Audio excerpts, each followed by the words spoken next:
Welcome to the AI Research Roundup. I'm Alex. Today we are looking at a paper from the Hugging Face trending list, published on October 9th, 2025, which was about 2 days ago. The standout result is a deferred GPU pipeline that renders JPEG textures in real time, adding less than 0.3 milliseconds per frame while delivering better quality than BC1 and often matching ASTC. The paper is titled Variable Rate Texture Compression Real-Time Rendering with JPEG, and as we will see later, the results are really impressive. The study shows JPEG works for real-time textures using a compact index, an on-GPU block cache, warp-aware Huffman decoding, and MIP maps, with roughly 0.17 bit per pixel overhead and viability in virtual reality. Also, the authors shared a GitHub repo.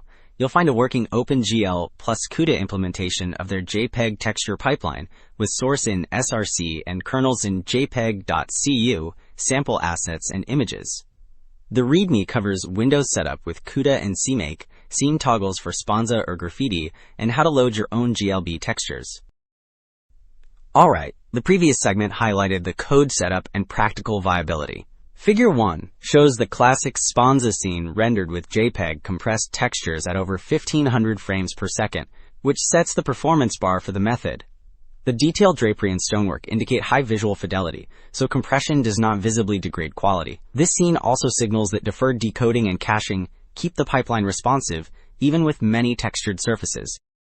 Well, Figure 1 set the performance context. Figure 2 explains how a JPEG texture is organized, which matters for access and decoding cost. The left panel shows the image partitioned into minimum coded units, each covering 16 by 16 pixels. The middle panel highlights one minimum coded unit. The right panel breaks that unit into 6 8 by 8 data units. 4 store luminance at full resolution, and 2 store chroma at half resolution, so decoding a single texel requires the whole unit. Alright, the previous figure explained the minimum coded unit layout. Figure 5 presents the end-to-end pipeline. Mark, decode, and resolve. So only necessary blocks are processed. The left panel shows the mark stage, where visible minimum coded units are identified and queued once, even if multiple pixels need them.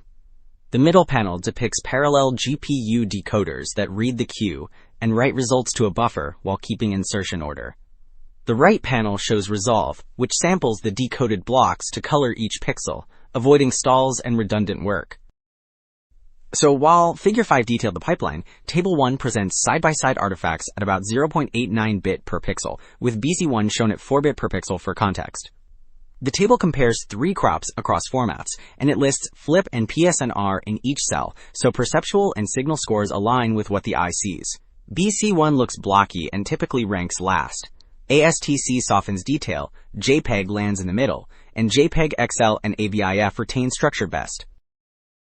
Alright, the previous table compared visual quality.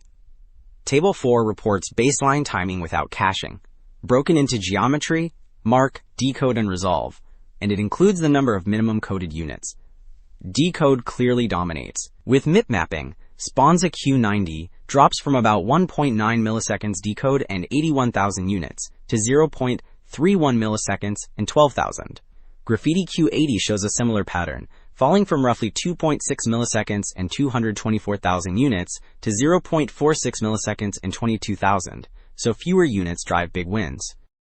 So Table 4 showed that MIP mapping slashed decode time without caching. Table 5 reports motion performance, which uses the max of medians so short spikes do not skew results.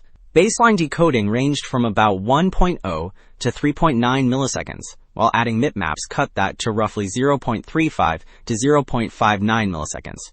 With MIP maps and the cache, durations fell further to about 0.19 to 0.30 milliseconds, confirming the pipeline overhead stays under 0.3 milliseconds at 1080p. Wrapping up, 2 takeaways stand out.